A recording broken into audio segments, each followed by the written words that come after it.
Welcome back to another episode of Infidelity Tales Lab. We're thankful for your continued viewership. Before we begin, tell us, where in the world are you watching from?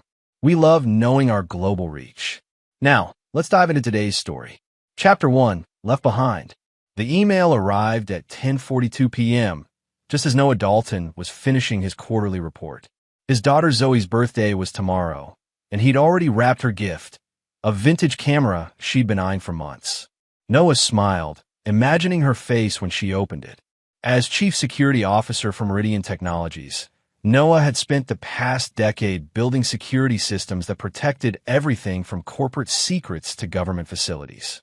His reputation was built on meticulous attention to detail and an uncanny ability to anticipate threats. These same traits had helped him build a comfortable life for his family in their suburban Chicago home. The email was from Russo's, Zoe's favorite Italian restaurant. Mr. Dalton, this is to confirm your wife's reservation for tonight at 7:30 p.m. for Party of 5. Thank you for choosing Russo's for your daughter's birthday celebration. Noah frowned. Tonight? There must be some mistake. He checked his calendar again. No dinner plans have been mentioned. He texted his wife, Melanie. Is there a dinner at Russo's tonight I don't know about? 20 minutes passed without a reply. Noah called home. No answer. He called Melanie's cell, straight to voicemail. Unease crept into his stomach as he gathered his things and headed home early. The house was empty when he arrived. Noah checked his phone again. Still no response from Melanie. He tried calling Zoe, but her phone went to voicemail too. Finally, he texted his mother, Patricia, who lived nearby and often joined them for family events. Mom, is there a dinner for Zoe tonight at Russo's? His mother's reply came quickly. It was a last-minute thing, just close family. Melanie said you were working late and couldn't make it. Noah stared at his phone in disbelief. He hadn't been told about any dinner. His own daughter's birthday celebration, and no one had bothered to include him. He poured himself a whiskey and opened Instagram. The first post in his feed was from Melanie, posted 15 minutes earlier, a photo of everyone gathered around a table at Russo's. Zoe was blowing out candles on a tiramisu, her favorite dessert. Melanie was there, his mother Patricia, Zoe's best friend Katie, and sitting next to Zoe, with her arm around his daughter's shoulders, was Renee Durant. Noah's hand tightened around his glass. Renee was his ex-girlfriend from college, before he'd met Melanie. They dated for 3 years and had once been serious. What was she doing at his daughter's birthday dinner? The caption read, "Perfect surprise birthday for our girl. So happy that Renee Durant could join us. Hashtag family time, hashtag birthday girl." Noah zoomed in on the photo. Everyone was smiling, glasses raised in a toast. They looked comfortable, like this wasn't the first time they'd all been together. His phone buzzed with a text from Melanie. Working late again? We're just finishing up at Russo's. Zoe's having a great time. Noah didn't reply. Instead, he searched through Melanie's recent posts and found 3 more photos from the past month where Renee appeared, including one from a weekend when Melanie had told him she was visiting her sister in Milwaukee. The pieces weren't just falling into place, they were crashing down around him. Noah opened his laptop and began digging deeper. As a security expert, he knew how to find digital footprints people thought they'd erased. Within an hour, he'd recovered deleted messages between Melanie and Renee, discussing their plans to gradually introduce Renee into Zoe's life. Noah's always working anyway. One message from Melanie read, "He'll never notice if we're careful." By midnight, Noah had compiled everything into a single email, which he scheduled to send to Zoe's personal email the next morning at 9 a.m., her actual birthday. The subject line read, "What they didn't want you to know about last night." Noah took another sip of whiskey, the ice long melted. In the morning, his family would learn a fundamental truth about him that they seemed to have forgotten. Noah Dalton never overlooked a betrayal. Chapter 2, Paper Trails. The clock on Noah's nightstand read 7:13 a.m. when he heard the front door open. He'd been awake for hours, lying in bed with his eyes closed, planning his next move. He listened as Melanie crept up the stairs and slipped into the guest bathroom. The shower ran for 15 minutes before she finally entered their bedroom. "Morning," she whispered, assuming he was just waking up. Sorry I got in so late. Girls' night ran longer than expected. Noah sat up slowly. Girls' night? That's what you're calling it now. Melanie froze, one earring halfway to her ear. What's that supposed to mean? You know exactly what it means, Noah said calmly. How's Renee? The color drained from Melanie's face. She was just in town and wanted to say hello to Zoe. They've always had a special connection. You know that. No, I didn't know that. Just like I didn't know about my daughter's birthday dinner at Russo's last night. Noah, it was last minute.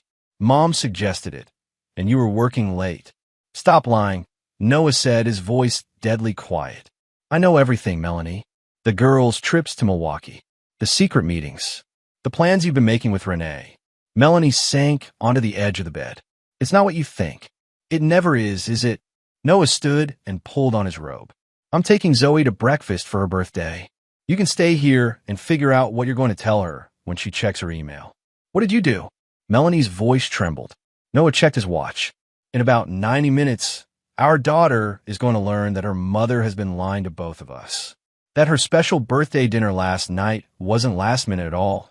It was planned 2 weeks ago, specifically to exclude me. Noah, please. I've already called my lawyer. I'll be staying at the Marriott starting tonight. Noah pulled a small wrapped package from his dresser drawer. This is for Zoe. I was going to give it to her myself, but considering the circumstances, you can pass it along. Melanie started crying. You don't understand. Renee came back because... I don't care why she came back. Noah cut her off. What I care about is that my wife and mother conspired to cut me out of my daughter's life. That stops today. As Noah headed for the shower, his phone buzzed with a text from Patricia. Noah, I hope you're not upset about last night. Melanie said you were busy, and you know how Zoe loves surprises. Noah took a deep breath. His mother had always favored Melanie, the daughter she never had, but this betrayal cut deeper than he'd expected. He didn't reply to the text. Instead, he sent an email to his assistant. Cancel all meetings for the week. Family emergency. By 8:30 a.m., Noah was waiting outside Zoe's favorite breakfast spot. At 8:45, his phone buzzed again. Zoe had received his email. The screenshots of conversations between Melanie and Renee, the planning that had gone into excluding him, the lies they'd told. His daughter now had evidence of all. Zoe's car pulled into the parking lot at 8:58. She got out, her face tear-streaked but determined. When she saw Noah, she ran to him and threw her arms around his waist like she used to do when she was little. Dad, I swear I didn't know, she sobbed. Mom told me it was last minute and that you couldn't make it. I would never have gone if I'd known they didn't invite you. Noah held his daughter tightly. I know, sweetheart. This isn't your fault. Why would they do this? And why is Renee suddenly everywhere? Mom said they reconnected through a mutual friend, but in your email... Let's talk inside, Noah said gently. It's your birthday. Let me buy you breakfast, and I'll explain everything I know. Over Belgian waffles and coffee, Noah laid out what he'd discovered. Renee hadn't randomly reconnected with Melanie. They'd been in contact for months. Renee had moved back to Chicago 3 months ago and had been seeing Melanie regularly since then. But why all the secrecy? Zoe asked, pushing her food around her plate. If they're just friends.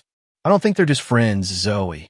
Noah handed her his phone, showing her a screenshot he'd held back from the email. A text from Renee to Melanie. Soon we won't have to hide anymore. I've waited 20 years to have you back in my life. I'm not going to lose you again. Zoe's eyes widened. Mom and Renee? But that doesn't make any sense. Mom's not. People aren't always who we think they are, Noah said quietly. Your mother and I got together right after I broke up with Renee in college. I never knew they had any connection before yesterday. As they finished breakfast, Noah's phone exploded with notifications. Melanie had called 17 times. Patricia had left 5 voicemails. Even Renee had texted, Noah, we need to talk.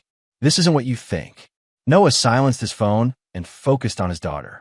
What do you want to do now, birthday girl? The day is yours. Zoe wiped her eyes. I want to go home and pack a bag. Can I stay with you at the hotel?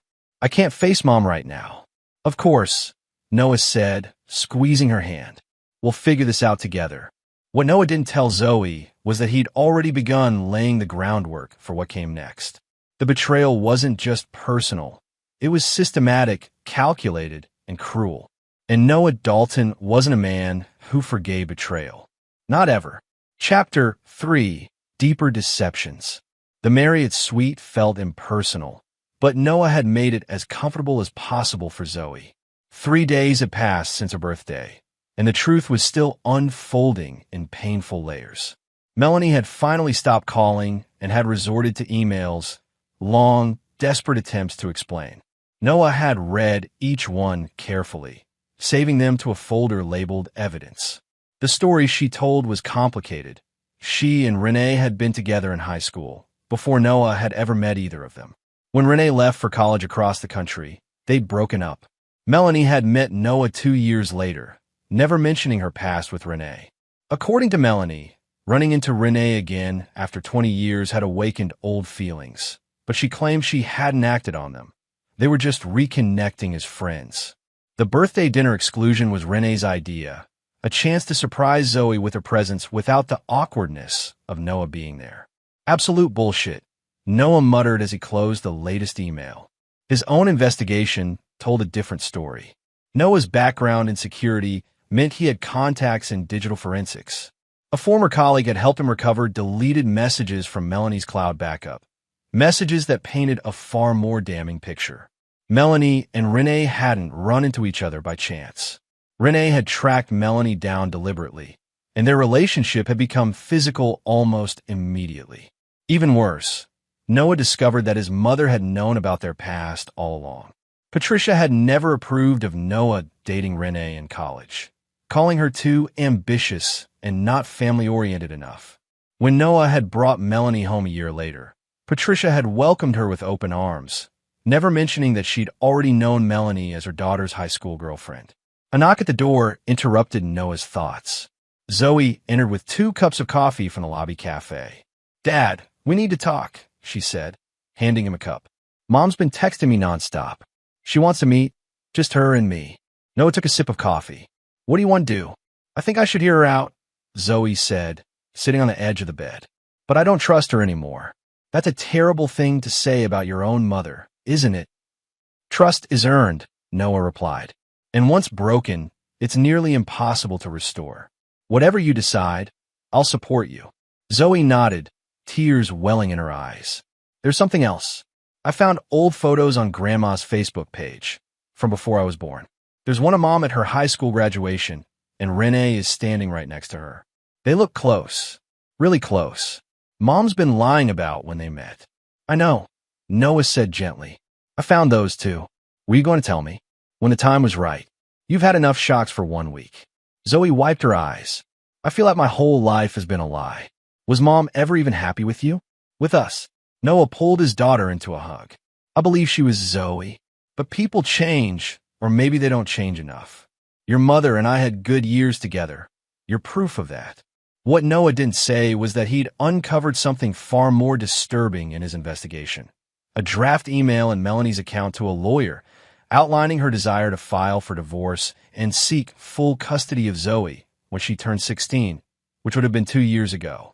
The email was dated 5 years earlier, indicating Melanie had been planning her exit long before Renee's reappearance. For reasons Noah couldn't determine, Melanie had never sent the email or filed for divorce. But the document existed, saved in her drafts folder, updated periodically over the years. The most recent edit was 6 months ago, around the time Renee had returned to Chicago. Noah's phone buzzed with a text from his lawyer. "Discovery complete. You're not going to like what we found. Meeting tomorrow at 10. "Dad," Zoe's voice pulled him back to the present. "Do you think you and Mom can ever work this out?" Noah looked at his daughter, so hopeful, so desperate to believe her family could be saved. But Noah knew better. Some betrayals ran too deep, persisted too long, involved too many conspirators. This wasn't just about Melanie and Renee. It was about 20 years of lies, manipulations, and hidden agendas. "I don't think so, sweetheart," he said honestly. "But that doesn't mean you won't have a family. It'll just look different than it did before." As Zoe headed to the bathroom to shower, Noah opened his laptop and typed a new email to his lawyer. "Tomorrow works. Also, I need everything you can find on Rene Durant's financial situation for the past 5 years. Focus on real estate transactions and business ventures. Something doesn't add up. Noah had built his career on identifying security vulnerabilities, finding the weak points in seemingly impenetrable systems. Now he was applying those same skills to dismantling the elaborate deception his family had constructed around him. And like any good security expert, he wouldn't stop until he'd exposed every flaw, every backdoor, every hidden threat. The betrayal had started with a birthday dinner, but Noah was beginning to suspect it went much, much deeper than that. Chapter 4. Following the money. The conference room at Wilson & Associates had the sterile, expensive feel of all high-end law firms. Noah sat across from Daniel Wilson, his attorney for the past decade, as stacks of documents and financial reports covered the mahogany table between them. "It's worse than we thought," Daniel said, sliding a folder toward Noah. "Melanie has been systematically moving money for years. Small amounts, nothing that would trigger any alarms, but consistent. She's built up a separate fund of nearly $300,000. Noah flipped through the pages. The transfers had started 8 years ago, regular withdrawals of $500 to $1,000, always deposited into an account Noah had never known existed. "Can she do this legally?" Noah asked. "It's a gray area," Dana replied. "You're in a community property state, so technically, half of all marital assets belong to each of you. But the secretive nature of these transfers, combined with the evidence of her long-term exit strategy, could potentially be seen as financial infidelity by the courts." Noah nodded, moving to the next folder. "And Renee? What did you find there?" Daniel's expression turned grim. "That's where things get interesting. Rene Durant returned to Chicago specifically to open a new branch of her design firm. The primary investor? Archer Development Corporation. My mother's company," Noah said quietly. "Exactly. Patricia Dalton, through Archer Development, provided $1.2 million in startup capital to Rene 6 months ago. The paperwork lists it as a business investment, but the terms are unusually favorable to Rene." Noah leaned back in his chair, the pieces falling into place. "So my mother funded my ex-girlfriend's return to Chicago, knowing full well about her history with my wife. And neither of them thought I deserved to know. There's more," Daniel continued. "The location Renee leased for her business is owned by a shell company that traces back to Melanie. She bought the building 3 years ago through a separate LLC. The rent Renee is paying goes directly to Melanie, not to your joint accounts." Noah closed his eyes briefly, absorbing the magnitude of the deception. When he opened them, his expression was resolved. "What do we do now?" Daniel laid out the options. They could file for divorce immediately, using the evidence of financial deception and infidelity. They could confront Melanie, Patricia, and Renee with what they discovered. Or they could continue gathering evidence while Noah positioned himself more advantageously. "If it were me," Daniel advised, "I'd go with option 3. The more prepared you are, the better position you'll be in when this becomes public. And Noah, there's something else you should know." Daniel pushed a final folder across the table. Inside was a deed to a lakeside property in Michigan, a 3-bedroom cottage on Lake Michigan that Noah had never seen before. The property had been purchased in Melanie's name 5 years earlier, using funds from her secret account. The deed listed 2 owners, Melanie Dalton and Rene Durant. "They've owned property together for 5 years," Noah said, his voice dangerously calm. "This isn't a recent reconnection. This has been going on for years." "Appears that way," Daniel agreed. "And I'd bet my license that your mother knew about it too." Noah gathered the documents and stood up. "I need to adjust my strategy. This isn't just about divorce anymore. I want them to feel exactly what they've done to me." "Noah," Daniel warned, "I understand you're angry, but this isn't anger, Daniel. This is clarity." Noah tucked the files into his briefcase. "For years, the 3 women I trusted most have been plotting behind my back, stealing my money, lying to my face, and manipulating my daughter. I'm not just going to walk away. I'm going to dismantle everything they've built on these lies." That evening, Noah met Zoe for dinner at a quiet restaurant far from the usual haunts. She looked tired. The past week had taken its toll. I talked to Mom today, she said, picking at her salad. She admitted that she and Renee knew each other in high school, but she denies they've been, together since then. She says they only reconnected recently. Do you believe her? Noah asked gently. Zoe shook her head. Not really. There were too many pauses, too many careful words. And when I asked about Grandma's involvement, Mom got defensive right away. Said I was making connections that weren't there. Noah decided it was time for partial honesty. Zoe, I've discovered some financial irregularities. Your mother has been setting aside money for years. Money from our joint accounts that she never told me about. Why would she do that? People usually hide money when they're planning to leave, Noah said carefully. I think your mother has been considering divorce for a long time. Tears welled in Zoe's eyes. Then why stay? Why pretend everything was fine? Noah had been asking himself the same question. The answer, he suspected, had to do with Archer Development's complicated tax situation 5 years ago, a situation that had been resolved largely thanks to Noah's connections. Patricia had needed him then. Once that crisis passed, the plans to exclude him had accelerated. Sometimes people stay for practical reasons, Noah said, reaching across the table to squeeze his daughter's hand. It doesn't mean the good times weren't real. Zoe wiped her eyes. What happens now? Now, Noah said, we protect ourselves. I need you to promise me something, Zoe. Don't tell your mother or grandmother what we've discussed. Let them think you're still processing everything, still unsure what to believe. Can you do that? Zoe nodded slowly. You're planning something, aren't you? Noah thought about the lakeside property, the secret accounts, the years of deception orchestrated by the women who claimed to love him. I'm planning to make sure we both come out of this with what we deserve. Nothing more, nothing less. As they finished dinner, Noah's phone buzzed with a text from a number he didn't recognize. We need to talk. I can explain everything. Please, Noah. Renee. Noah showed the message to Zoe. What do you think? Should I hear what she has to say? Zoe's eyes hardened in a way that reminded Noah of himself. Absolutely. Get her side of the story. Just don't believe a word of it. Noah smiled for the first time in days. His daughter was stronger than he'd given her credit for. She would survive this. They both would. And when the dust settled, Melanie, Patricia, and Renee would understand exactly who they had chosen to betray. Chapter 5. The Lake House. The drive to Lake Michigan took just over 2 hours. Noah had told no one where he was going.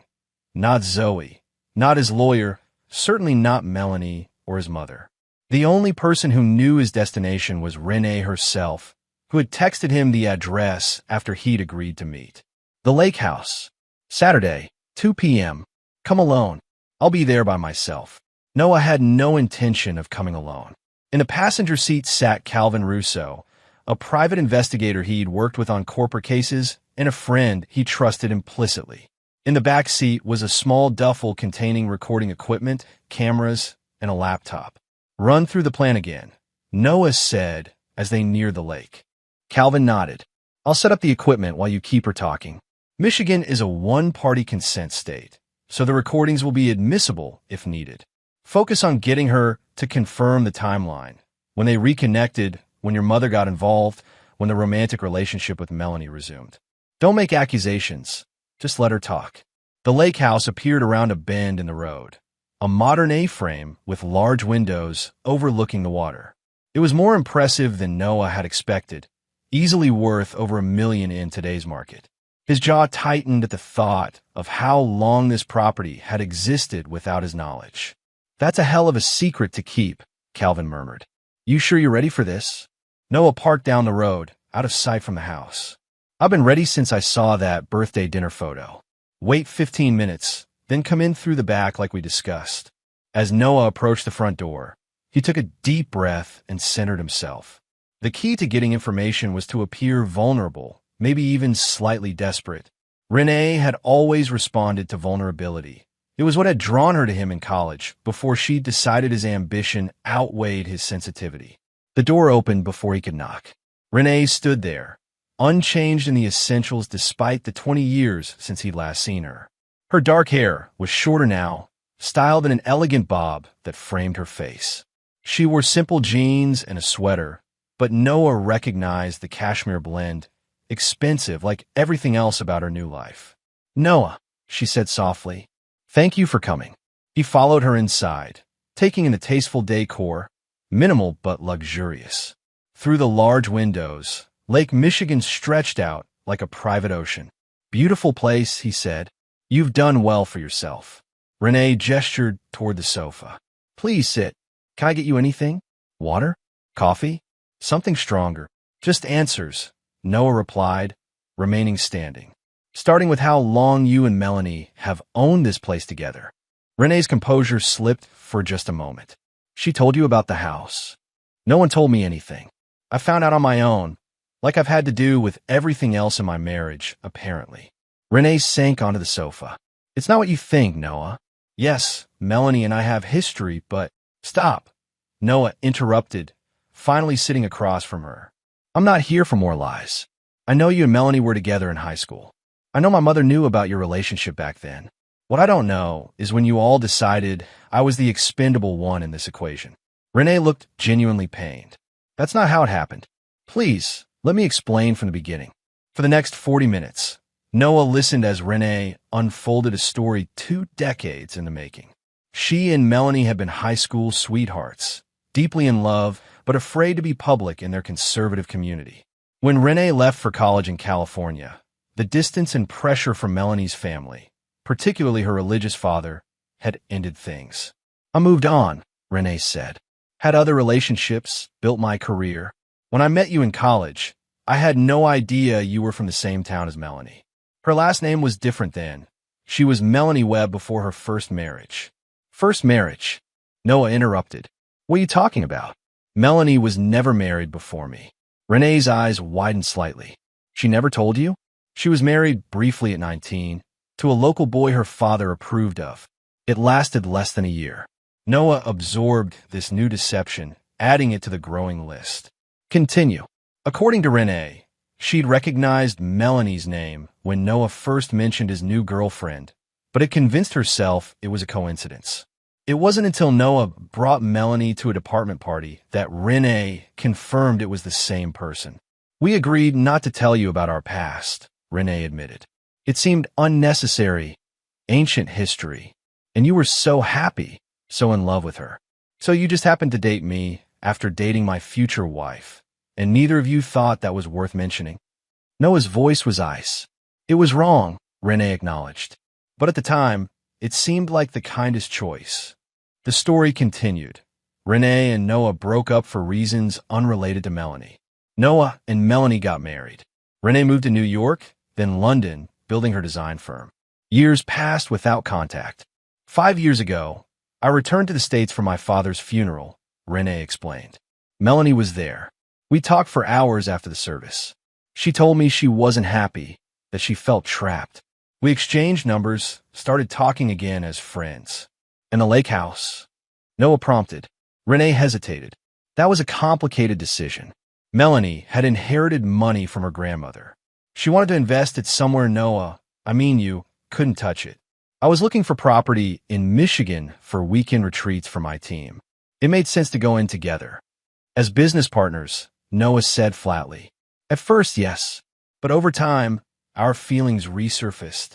Nothing physical happened until earlier this year, I swear, when Patricia offered to fund my Chicago expansion. Wait, Noah interrupted. My mother approached you about expanding to Chicago? Renee nodded. She knew about the lake house. Melanie had told her. She suggested Chicago would be a good market for my business, offered the investment capital. I had no idea she was manipulating all of us. Noah finished.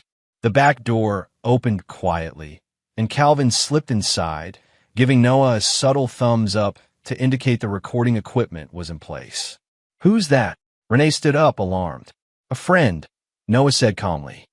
I thought it was only fair to bring someone, since I doubt you're really alone here. On cue, a floorboard creaked upstairs. Renee's face flushed. Noah, I can explain. No need, he said, standing. I think we're done here. I have what I came for. As Noah headed for the door, Renee caught his arm. What are you going to do? Noah looked down at her hand until she removed it. Something I should have done years ago. See clearly. Tell Melanie I'll be filing divorce papers on Monday. And tell my mother her investment in your Chicago venture just became extremely high risk. Outside, Noah took a deep breath of cold lake air, the tension in his shoulders finally easing. Calvin joined him a minute later, equipment bag in hand. We got it all, Calvin confirmed, including whoever was upstairs getting everything on video from their end. Noah nodded. Good. I need copies of everything by tonight. As they walked back to the car, Noah glanced back at the lake house one last time. Through an upstairs window, he caught a glimpse of a figure watching him. Not Melanie as he'd expected, but his mother, Patricia. The final piece clicked into place. This wasn't just about Melanie returning to an old flame or Renee reclaiming lost love. This was about Patricia orchestrating the perfect exit for the daughter-in-law she'd always preferred to her own son. Change of plans, Noah told Calvin as they got in the car. I need you to dig into my mother's finances going back 20 years. Every transaction, every investment, every piece of property. There's something bigger happening here, and I'm going to find it. Calvin raised an eyebrow. You sure you want to go down that road? Family finances can get ugly. Noah started the car, his resolve hardening into something unbreakable. They stopped being family the moment they excluded me from that birthday dinner. Now, they're just opponents who don't realize the game has already started. As they drove away from the lake house, Noah's phone buzzed with a text from Melanie. Where are you? We need to talk before this goes any further. Noah didn't reply. The time for talking was over. Now it was time for action. Chapter 6, Secrets and Lies. The law offices of Wilson and Associates hummed with activity on Monday morning as Noah sat with Daniel and their expanded legal team. The conference table was covered with documents, financial records, property deeds, incorporation papers, and transcripts from Noah's meeting with Renee at the lake house. The recording is damning, Daniel said, sliding his legal pad toward Noah. Renee admits to the long-term deception, the property co-ownership with Melanie, and your mother's involvement in orchestrating her return to Chicago. Combined with the financial evidence, we have more than enough for the divorce proceedings. Noah nodded, reviewing Daniel's notes. And my mother's finances? The newest member of the team, a forensic accountant named Lydia Park, pulled up a spreadsheet on her tablet. Patricia Dalton's financial history shows a pattern of unusual decisions, particularly regarding Archer Development. The company has been structurally designed to minimize your involvement despite your significant contributions to its growth. Meaning that while you were saving the company from tax problems 5 years ago and bringing in major security contracts through your connections, Patricia was quietly restructuring ownership to dilute your potential inheritance. Lydia scrolled through several documents. She's been transferring shares to a trust, the beneficiaries of which include Melanie and, surprisingly, Renee Durant. Noah's jaw tightened. My mother put my ex-girlfriend in her will before we even broke up. The initial trust creation dates back 22 years, Lydia confirmed. Renee was added as a beneficiary 20 years ago, right around the time you started dating her in college. The percentage allocated to her has increased over time, with significant adjustments made 5 years ago and again 6 months ago. The room fell silent as Noah processed this information. 20 years of manipulation, with his mother at the center of it all. Patricia hadn't just known about Melanie and Renee's past. She'd been actively working to bring them back together for decades. So let me get this straight, Noah said finally. My mother knew Melanie in high school as Renee's girlfriend. For some reason, she decided Melanie was the one who should be with me instead. She introduces us after my breakup with Renee, encourages our relationship, watches us get married and have Zoe. Then, 5 years ago, she decides to reverse course and bring Renee back into the picture, funding her return to Chicago and facilitating her reunion with Melanie. That appears to be the case, Daniel confirmed. The question is why the change in strategy. Noah stood up and walked to the window, looking out at the Chicago skyline. Because 5 years ago, I saved Archer Development from collapse.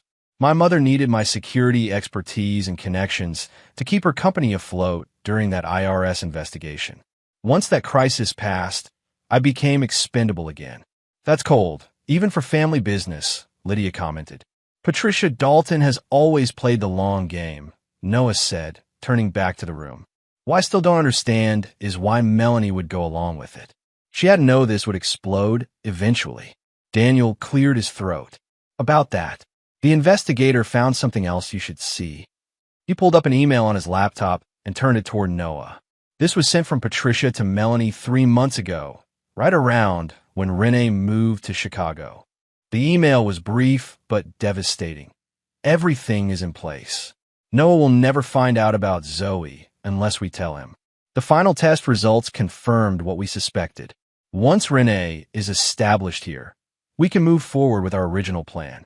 Noah read the message twice, his blood running cold. What does she mean? Noah will never find out about Zoe. The room grew uncomfortable as the lawyers exchanged glances. Finally, Daniel spoke. Noah, we think, based on this email and other communications we've intercepted, that there may be questions about Zoe's paternity. The world seemed to tilt sideways. That's not possible. Zoe is my daughter. She looks like me. She thinks like me. And we should confirm that with testing, Daniel said gently. But the timing is suspicious. Melanie became pregnant shortly after you two started dating, which was right after she reconnected with her father at his retirement party, a party that Renee also attended, according to social media posts from that time.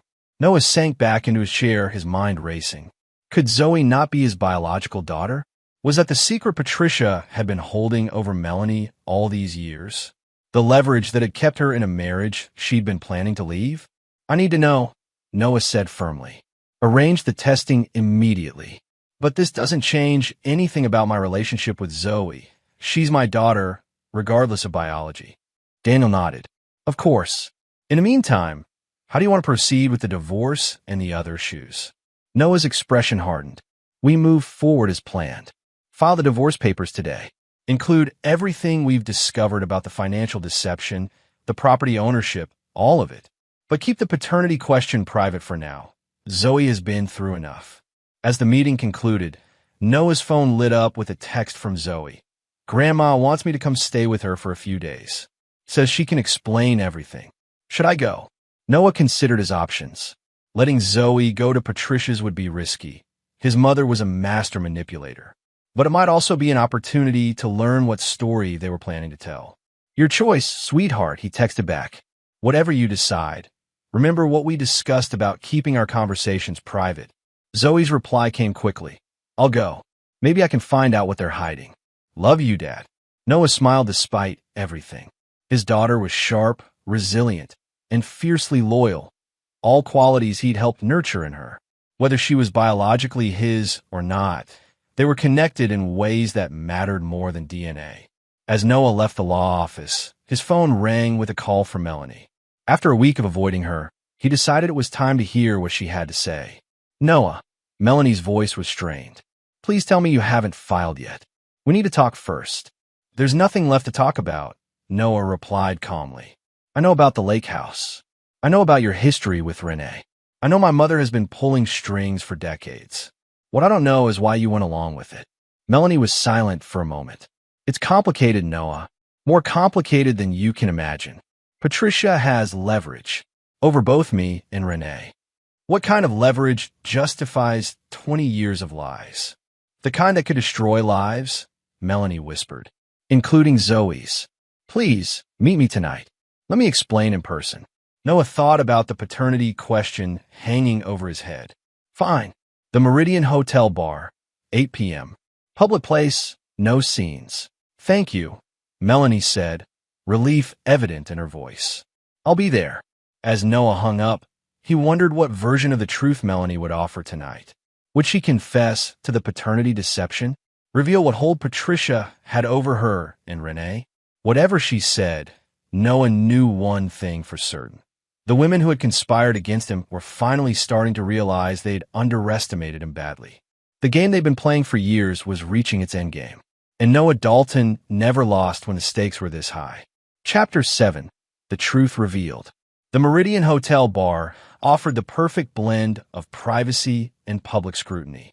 Noah arrived 30 minutes early, selecting a corner table with a clear view of the entrance. He ordered sparkling water and waited, reviewing the day's developments on his tablet. The divorce papers had been filed that afternoon. Daniel had message confirmation and noted that Melanie would be officially served tomorrow morning. The paternity test was scheduled for Wednesday, a simple cheek swab that would answer the question that had been haunting Noah since the meeting. At precisely 8 p.m., Melanie walked in. She wore a simple black dress and minimal makeup, her expression somber as she spotted Noah and made her way to his table. Noah noticed her hands trembling slightly as she sat down. "Thank you for meeting me," she said quietly. Noah nodded to the waiter, who brought Melanie's usual gin and tonic without being asked. "You said you had explanations." "I'm listening." Melanie took a deep breath. "First, you should know that I did love you, Noah. Our marriage wasn't a complete lie. There were good years, real ones." "Start at the beginning," Noah said, unmoved by her sentiment. "How did you and my mother arrange all this?" Melanie's eyes widened. "Is that what you think? That I conspired with Patricia from the start?" "Noah, your mother is the reason for all of this." "Explain." The story Melanie told was both simpler and more twisted than Noah had imagined. She and Renee had indeed been high school sweethearts, but their relationship had been discovered by Melanie's strictly religious father. In a small town where everyone knew everyone's business, the scandal had been devastating. "Patricia was on the church board with my father," Melanie explained. "She offered to help by sending me to a conversion therapy program she funded. My father agreed immediately." Noah's grip tightened on his water glass. "My mother funded conversion therapy? That doesn't sound like her." "Your mother has always cared about appearances above all else," Melanie said bitterly. "The program was brutal. 3 months of psychological torture disguised as healing. When I got out, I was a mess. I married the first boy who asked me, just to prove to everyone I was fixed." "Your first husband," Noah said. "Another detail you never shared. The marriage lasted 8 months. By then, Renee was at college in California, and I was alone. That's when Patricia approached me again, not to send me back to the program, but to offer me a job at her company. A fresh start." Noah began to see the pattern forming. "And that's where you were working when we met?" Melanie nodded. "Patricia introduced us at the company Christmas party. I had no idea you were her son until that night. And I definitely didn't know you were dating Renee at college. But you recognized her name when I mentioned her." "Yes," Melanie admitted. "And I should have said something then, but I was terrified. Patricia made it very clear that if I ever mentioned my past lifestyle or my connection to Renee, she would make sure everyone knew about the conversion therapy, the failed marriage, all of it. My family would have disowned me completely." Noah processed this information, trying to separate truth from manipulation. "So you married me without telling me any of this? Had Zoe. Built a life on lies." Tears formed in Melanie's eyes. "I did love you, Noah. That part wasn't a lie. But yes, the foundation was built on secrets I was too afraid to share. And 5 years ago, what changed?" Melanie looked down at her untouched drink. "Patricia found out I'd been in contact with Renee again. After her father's funeral, we'd started talking occasionally, just as friends. Patricia threatened to tell you everything unless I agreed to her plan. Which was, she wanted me to eventually leave you for Renee. She'd been planning it for years, setting up the trust, changing her will, creating conditions where you would be completely cut out of the Dalton legacy." Noah laughed humorlessly. "Why? What did I ever do to make my own mother hate me this much?" Melanie finally met his eyes. "You look like him. Talk like him. Think like him. Every day, you reminded her of your father." The pieces clicked into place. Noah's father had left when he was 10, abandoning the family for a new life in Europe. Patricia never spoke of him, had removed every photograph from their home. Noah had always assumed it was from the pain of betrayal, but now he wondered if there was more to the story. "My father," Noah said slowly. "What does he have to do with this?" "Everything," Melanie whispered. "He's the reason Patricia is obsessed with controlling everyone's lives. He left her for another man, Noah. Her entire crusade against same-sex relationships stems from that betrayal. When she discovered Renee and me in high school, it triggered something in her, a chance to fix what she couldn't fix in her own marriage." Noah sat back, stunned. His father's abandonment had shaped his entire childhood, but he'd never known the true reason. And Zoe? That email mentioned something about me never finding out about her. Melanie's face paled. You've seen the emails. Then you know Patricia has been blackmailing me about Zoe for years. Is she mine? Noah asked directly, his heart pounding. Biologically, Melanie looked pained. I don't know for certain. There was an incident at a party right before you, and I got serious. I'd gone back home for my father's retirement. Renee was there. We both got drunk. It was just one night, and then I was with you. When I found out I was pregnant, I truly didn't know. And my mother figured it out. Melanie nodded. She arranged a secret DNA test when Zoe was a baby, took a strand of her hair and something of yours. She never told me the results, just held it over me as insurance that I would never leave. Until Renee came back, and suddenly Patricia's plan changed. She wanted me to leave you for Renee, to complete her twisted narrative about history repeating itself. Noah's mind raced, connecting dots across 2 decades of manipulation.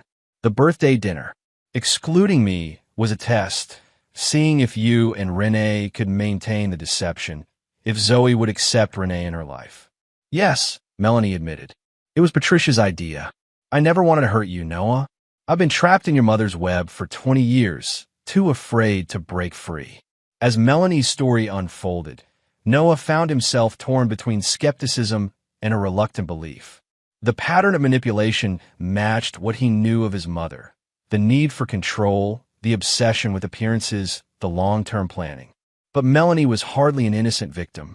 She'd made choices at every step, choices that prioritized her security over his right to the truth. I filed for divorce today, Noah said finally. You'll be served tomorrow. Melanie nodded, tears falling freely now. I expected that.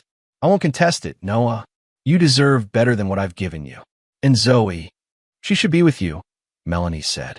Whether she's biologically yours or not, you're her father in every way that matters. Patricia will try to use the paternity question to hurt you both, but I won't let her anymore. I'm done being her puppet. Noah studied Melanie's face, searching for deception. Why tell me all this now? Why not years ago? Because I was a coward, Melanie admitted. And because Patricia still has the power to destroy people. She's threatening Renee's business, my reputation, even Zoe's future. But seeing what this has done to you, what I've done to you, I can't continue. Whatever happens next, you deserve to know the truth. As they parted ways outside the hotel, Noah was struck by the realization that for the first time in their marriage, Melanie might actually be telling him the truth. The question was, what would he do with it? His phone buzzed with a text from Zoe at Grandma's. Something weird is happening. She keeps taking calls in private and looking worried. Also, Renee is here. They don't know I can hear them talking. We'll update when I learn more. Noah texted back a brief acknowledgement, then called Daniel. We need to accelerate our timeline, he said without preamble. My mother knows something's happening. We need to secure the evidence before she can destroy it. I'll file the emergency motions first thing tomorrow, Daniel promised. What about the paternity issue? Noah thought about Zoe, her intelligence, her loyalty, her strength. I'm still doing the test on Wednesday, but it doesn't change anything. Zoe is my daughter, and I'm going to make sure Patricia never gets the chance to use that against either of us again. As Noah drove back to his hotel, he felt a clarity he hadn't experienced in years. The women who had conspired to control his life had underestimated him at every turn. They'd assumed his devotion to his family made him blind, his trust made him weak. They were about to learn just how wrong they'd been. The reckoning was coming, and Noah Dalton would be the one controlling the narrative from now on. Chapter 8. Checkmate. The next 48 hours unfolded with the precision of a military operation.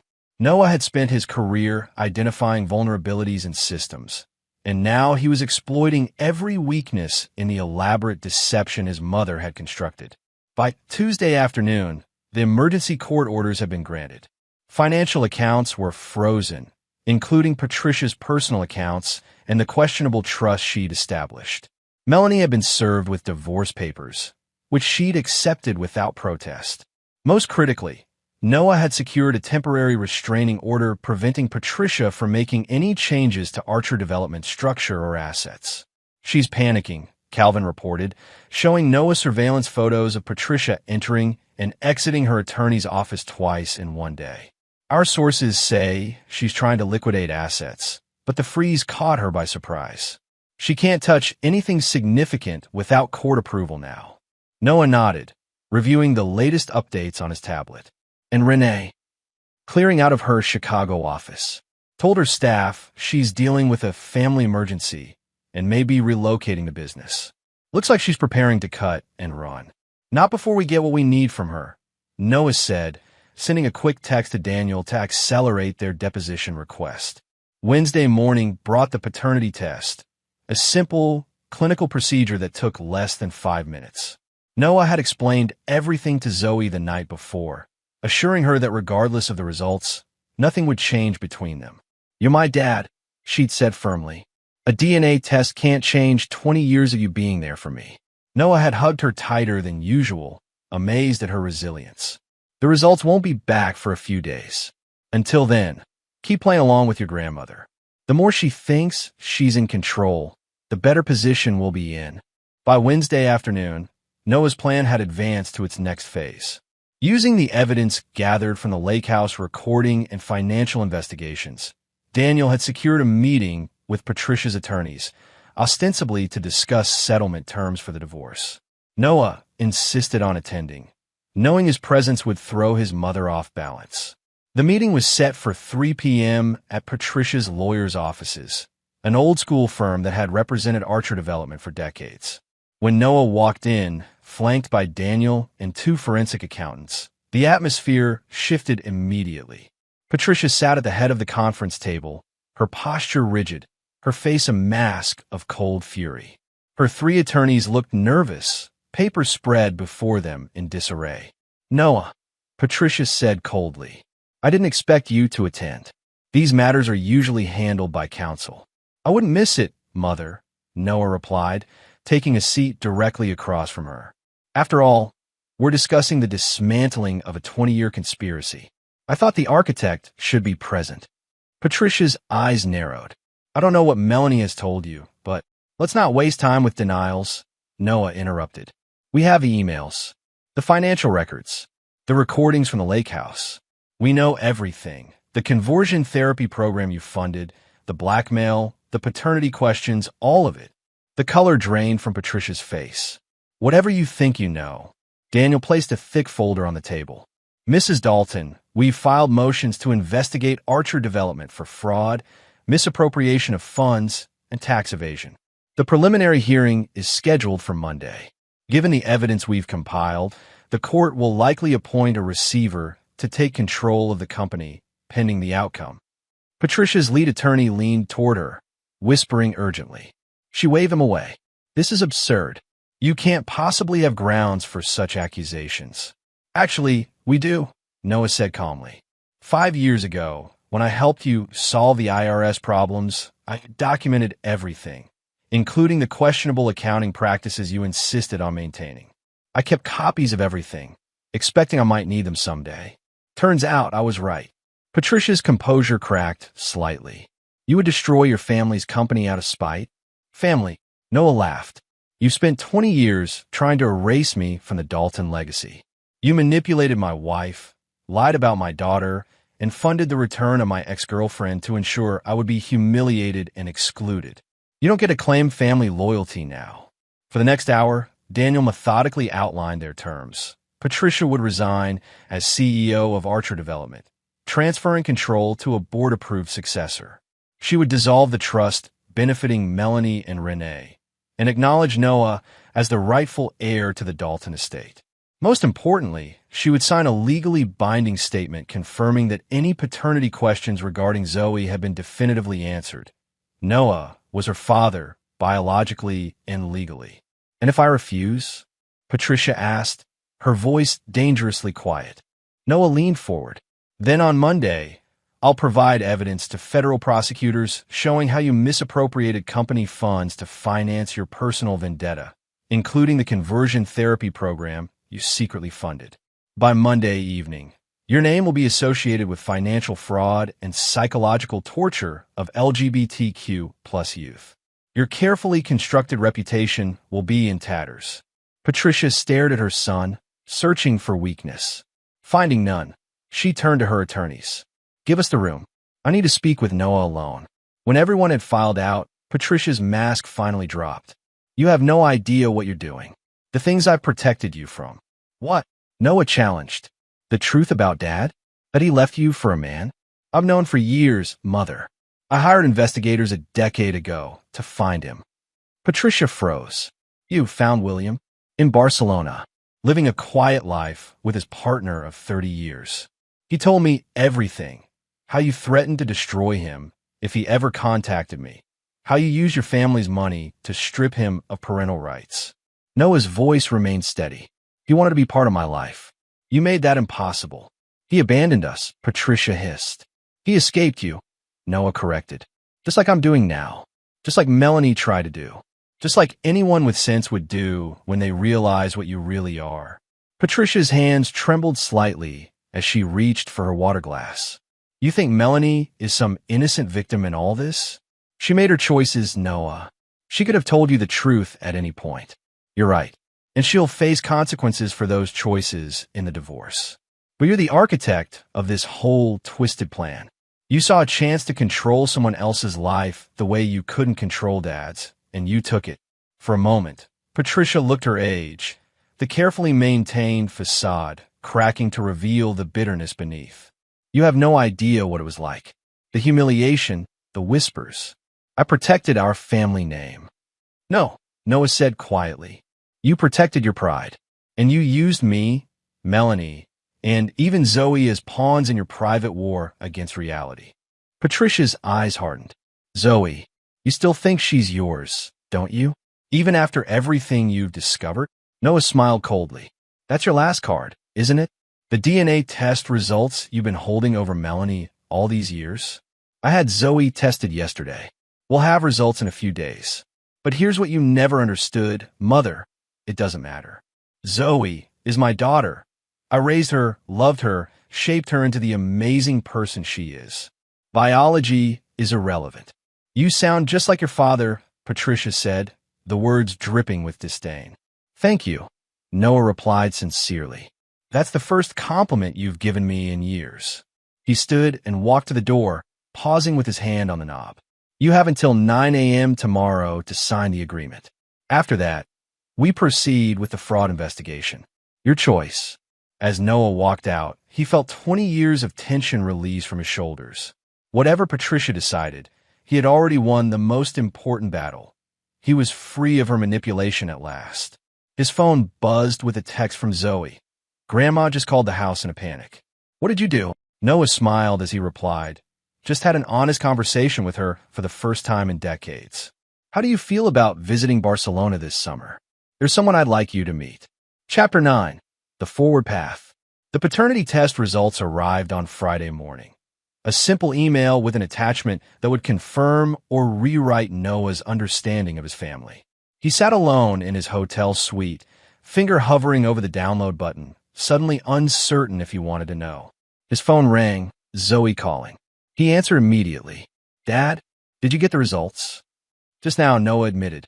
I haven't opened them yet. Zoe was quiet for a moment. Are you scared? A little, Noah confessed. Not about what they'll say, but about how I'll feel when I see them in black and white. Open it, Zoe said firmly. Whatever it says, we'll deal with it together. Put on speaker, so I can hear. Noah smiled at his daughter's strength, so like his own. He downloaded the file and opened it, scanning quickly for the conclusion. Probability of paternity, 99.99%, he read aloud, relief washing over him. You're biologically mine, Zoe. Her joyful whoop made him laugh. I knew it. I told you those eye crinkles when we smile couldn't be a coincidence. Your grandmother lied about this too, Noah said, scrolling through the detailed results. All those years of holding this over your mother, and it was never even true. Grandma signed the papers, Zoe informed him. Her lawyer delivered them this morning. She's stepping down from Archer Development next week. Mom says she's planning to move to Arizona, something about a wellness retreat she owns there. Noah wasn't surprised. Patricia would never allow herself to face the social consequences of her actions in Chicago. She would reinvent herself somewhere new, crafting another carefully controlled narrative where she was the hero of her own story. "How's your mom doing?" Noah asked, surprising himself with a genuine concern in his voice. "Better, I think," Zoe said cautiously. "She's been talking more honestly since she moved out. She told me everything about her and Renee in high school, about Grandma's manipulation, all of it. She knows she messed up by not telling you the truth years ago. And Renee, gone. Mom says she left for London yesterday. Apparently, she's selling her Chicago business and cutting ties with Grandma completely." Noah had expected as much. Renee had always been pragmatic. Once she realized Patricia's protection had evaporated, there was no reason to stay. "Dad," Zoe continued, her voice growing serious. "What happens now? With you and Mom, I mean." Noah sighed, considering his answer carefully. "The divorce will proceed. Too much has happened, too many lies told, for us to go back. But seeing the lengths your grandmother went to manipulate all of us, it helps me understand some of your mother's choices, even if I can't forgive them entirely. So you'll be civil?" "More than civil," Noah promised. "We'll be conscientious co-parents. Your mother made serious mistakes, but she was also a victim of your grandmother's schemes. I won't punish her beyond what's already happening." The relief in Zoe's voice was evident. "That's really mature, Dad." Noah laughed. "Don't sound so surprised. I can be reasonable when people are honest with me. Speaking of honest, are we really going to Barcelona this summer?" "If you want to," Noah said, smiling at her excitement. "Your grandfather would love to meet you. He's been waiting a very long time." After finishing the call with Zoe, Noah received an email from Daniel confirming that Patricia had signed all the necessary documents. The transition at Archer Development would begin next week, with Noah temporarily stepping in as acting CEO until a suitable replacement could be found. As evening fell, Noah packed up his hotel room. He found a comfortable condo downtown, not far from Zoe's university and close enough to the office for convenience. A fresh start in a place that held no memories of betrayal. His phone buzzed with a text from Melanie. "Just heard about the test results. I'm so relieved, Noah.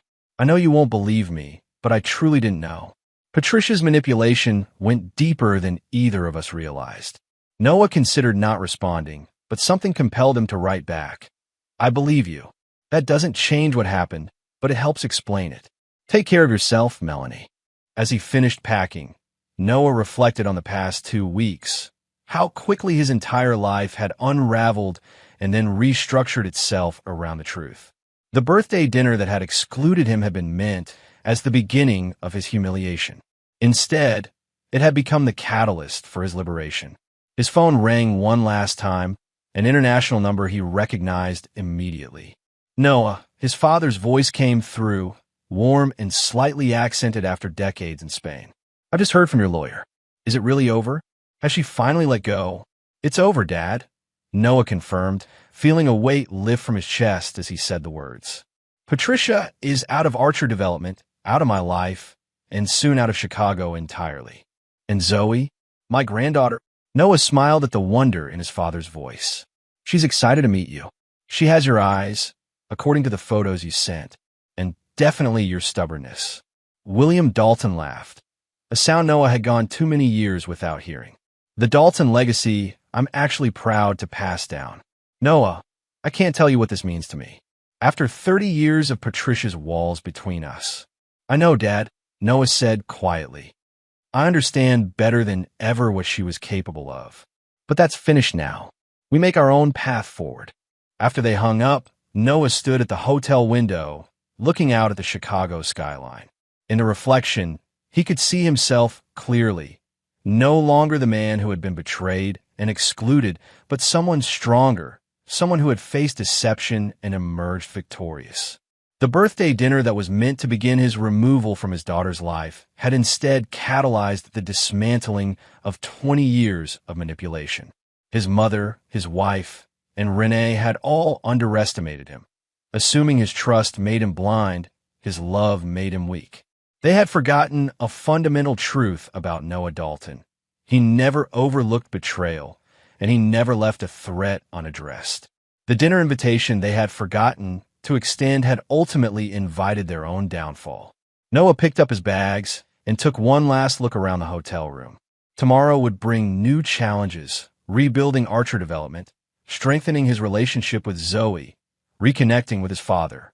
But for the first time in years, he would face those challenges without the shadow of Patricia's manipulation hanging over him.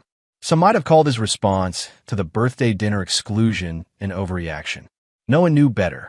It had been exactly the response needed to uncover 2 decades of lies and finally set him free. As he walked out of the hotel into the crisp evening air, Noah Dalton smiled. The women who had tried to write him out of the story had instead made him the author of their downfall. It was, he had to admit, a far more satisfying ending than they had planned. And there you have it. Another story comes to an end. What did you think? I'd love to hear your thoughts in the comments below. If you enjoy this story, consider joining our community by subscribing. It means the world to us. For more stories like this one, check out the recommended videos on screen. And I'll see you there.